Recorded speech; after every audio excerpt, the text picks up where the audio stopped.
Ani Sogoma, Bolani, Nangadef, Matarango. Bonjour à tous mes amis que j'ai essayé de saluer par rapport à leur pays.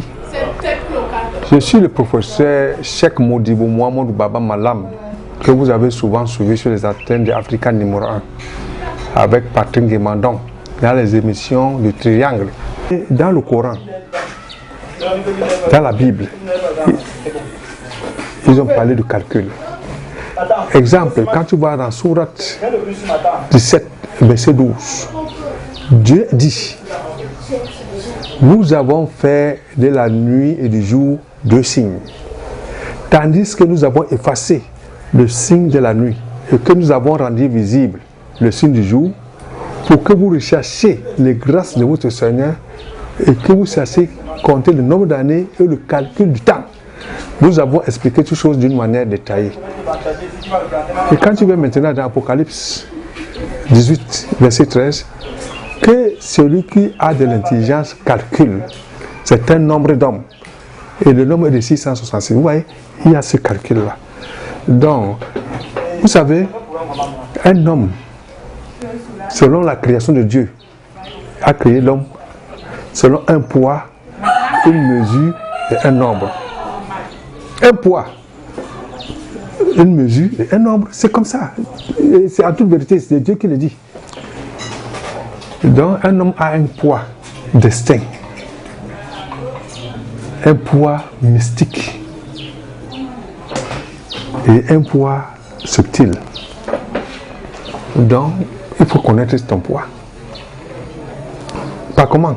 Avec ton nom et prénom. Donc ton poids mystique et ton poids destin. Parce que ton nom est accroché sur ton destin. Si tu n'existais pas, tu n'auras pas de nom. Quand tu as un nom, tu dois avoir un destin préétabli, pas la déité. Exemple, pour connaître ton poids mystique, on prend ton nom et prénom, on additionne. On trouve maintenant mystique. Pourquoi mystique? Avec son poids mystique, on va trouver une prière qui te correspond dans la religion, dans ta religion, que ce soit musulman ou chrétien, c'est pareil.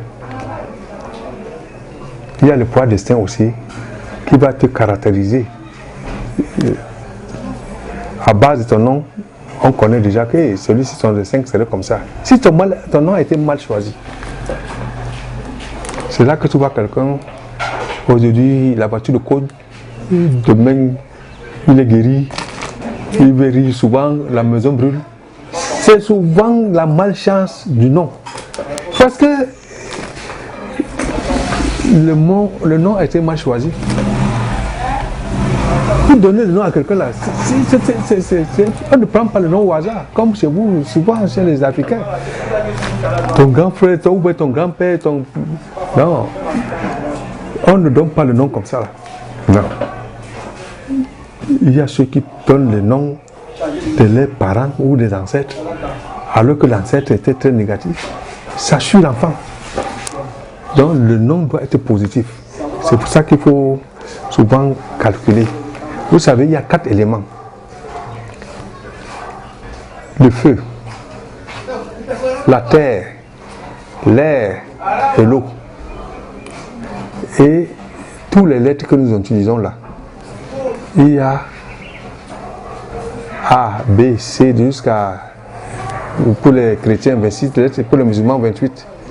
Chaque lettre alternativement, il y a le feu, terre, air et air. Maintenant, tu sais qu'entre le feu et l'eau, il n'y a pas d'affinité. Si dans ton nom, il y a plusieurs lettres qui se bagarrent entre eux, tu deviens automatiquement négatif. Ces conseils-là, nous allons vous conseiller, vous allez comprendre avant de choisir le nom des enfants, parce que c'est ça qui est sa vie.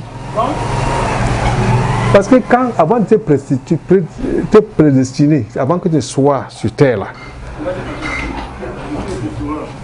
quand tu arrives, ceux qui t'accueillent là, Ils vont tout faire pour te mettre en bonne condition pour que tu réussisses ta vie, pour ton combat, pour retourner d'où tu es sorti, positif. Mais c'est là, tu sors, on te met n'importe quel nom. Non. Alors c'est l'ignorance. Donc nous allons vous expliquer comment vous allez trouver de bons noms pour les enfants. Et que vous savez qu'en Afrique, on n'a pas de maisons de retraite, comme va jeter les parents. Non. C'est les enfants que tu arranges qui vont te soutenir jusqu'à la fin de ta vie.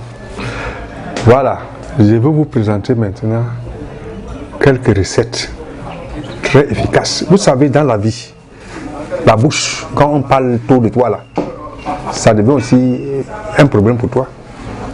Comment décharger ça? C'est ça que les Haoussa disent baki. Baki, la bouche, on l'a fait beaucoup de bouche.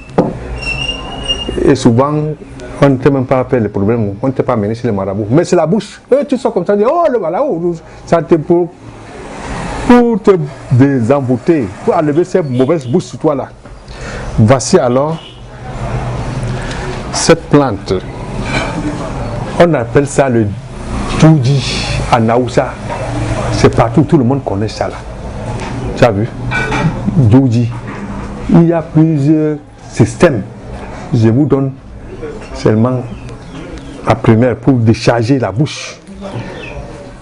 Tu cherches aussi ça là. Tu mélanges les deux plantes comme ça là. Tu mets dans la marmite. Tu fais bouillir sans fermer. Avec environ 10 litres d'eau. Tu peux te laver. Un dimanche. 6 heures, 7 heures, ça c'est les premières heures du jour qui est bénéfique, le soleil, qui brûle toutes ces choses-là. Tu te laves la bouche jusqu'à ce que d'autres bouches vont venir. Plus tard, mais cette bouche-là, c'est fini. Donc tout ce qui te bloquait, dans les 6 mois, tu vas voir la lumière. Parce que la vie continue, mais après je vais vous montrer les recettes, comment bloquer aussi la bouche. Ouais, nous sommes arrivés déjà à la fin de notre entretien. Et je vous conseille tous de vous abonner dans ma chaîne Calcul du Temps Média TV.